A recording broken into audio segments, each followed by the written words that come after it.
Bonjour à tous, bienvenue sur notre chaîne YouTube. Nouvelle semaine particulièrement riche pour les acteurs de l'Est, chevaux et hommes, non seulement en France, mais aussi au-delà des frontières. Retour sur les principaux faits marquants. Au trot, la pouliche Nancy Lorraine s'impose le 8 août à Graignes, dans la plus parfaite décontraction. Une victoire qui confirme la belle forme de l'élevage de Jackie Guérin. Déjà lauréate en juillet à La Ferté-Vidame, Nancy Lorraine est désormais invaincue en 2 tentatives. Direction maintenant Cagnes-sur-Mer où Najim Kalouma poursuit lui aussi sur sa lancée. Après un succès obtenu à Laon le 19 juillet, le pensionnaire de Philippe Boeuf double la mise. Le poulain entraîné par Romain Derieux progresse régulièrement. Nous attendons la suite avec intérêt. Saluons le sacre le 17 août à Lisieux au trot monté de King of Giel. Longtemps à l'arrière-garde, le cheval se rapproche à 1000 mètres du poteau, prenant sûrement le meilleur dans les derniers 200 mètres. Quelques jours plus tôt, le 13 août à Enghien, Kentucky First avait déjà dicté sa loi au trot monté, un peu dans le même style. Poursuivons la série avec Jamais à Mêlée du Maine le 15 août, propriété de Philippe Renson, le trotteur attend dans le dos de l'animateur. Avant de placer une simple mais décisive accélération à mi-ligne droite, il se détache alors et file vers le disque final. Terminons pour les trotteurs avec l'écurie Upstar, gérée par Christophe Schneider, qui voit son élevage performer avec le succès de Nano Upstar à Grenade-sur-Garonne. Prenant la tête à mi-parcours, le poulain se montre intraitable jusqu'au poteau. Au galop aussi, l'Est est à la fête. À Saarbrück en Allemagne le 15 août, Kevin Braille réalise un superbe triplé.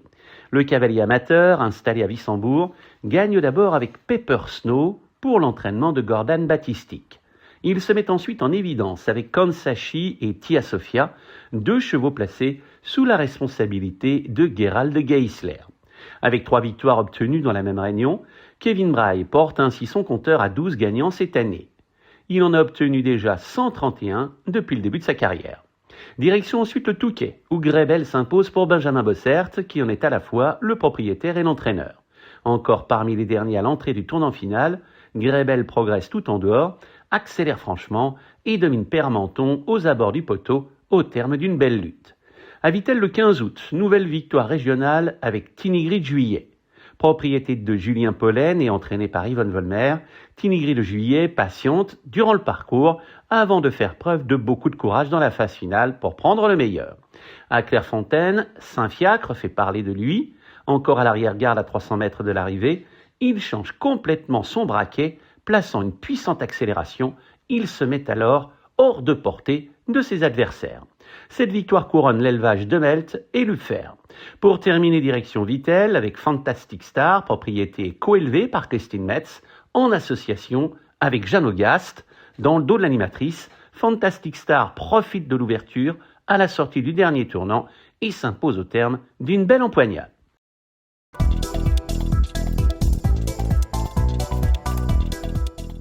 Notre rubrique Actualité est dédiée cette semaine à Dominique Grandidier, récemment décédé. Né en 1957, ce passionné d'équitation, éleveur chevronné et propriétaire de pur sang, était une figure incontournable de l'Est. Il a notamment longtemps exercé en tant que commissaire à Nancy. Nos pensées vont à sa famille et à ses proches. Vittel l'a vécu un 15 août en couleur. Le traditionnel concours de chapeau a connu un vif succès avec 50 participants répartis dans 5 catégories. L'association Vittel en Rose, qui se bat activement contre le cancer du sein, a une nouvelle fois participé à la journée. L'exposition de voitures anciennes a séduit le public, les compétitions ont été âprement disputées, les régionaux ont brillamment défendu leurs couleurs. Côté public, plus de 1500 entrées ont été recensées, dont 1000 payantes. 37 000 € ont été joués sur l'hippodrome, un montant plus qu'appréciable. Du côté de Strasbourg, la piste de sable réservée au galop de chasse, destinée à l'entraînement, a été rechargée en sable de quartz. 250 tonnes ont été nécessaires, de quoi ravir les nombreux professionnels qui l'utilisent régulièrement. À Nancy, les pigeons ont investi les faux plafonds côté Paris. Ils endommagent de façon importante les tablettes en bois devant lesquelles les parieurs effectuent leur jeu au guichet. Pour éviter l'entrée des volatiles, des grilles ont été posées, rendant toute intrusion impossible. Les oiseaux vont devoir investir un nouveau territoire.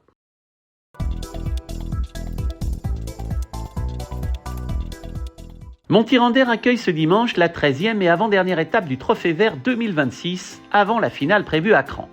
Si les têtes d'affiche King Opera et Juste de Loison ne sont pas de la partie, le plateau a fière allure avec un lot particulièrement homogène et la présence de 16 trotteurs d'excellent niveau, répartis sur 3 échelons, bien inspirés, celui qui peut prédire l'arrivée avant le coup.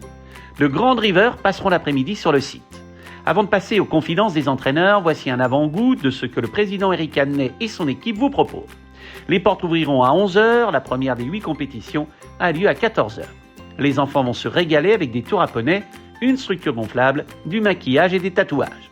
Les adultes auront de quoi plancher sur les courses pour chercher un peu de spéculation. Une tombola richement dotée les attend.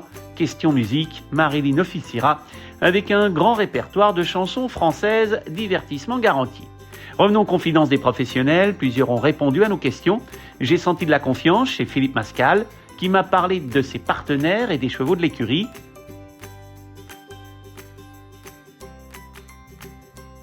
Luc Rollens présente des trotteurs qui sont au top physiquement. Il s'attend à les voir bien courir.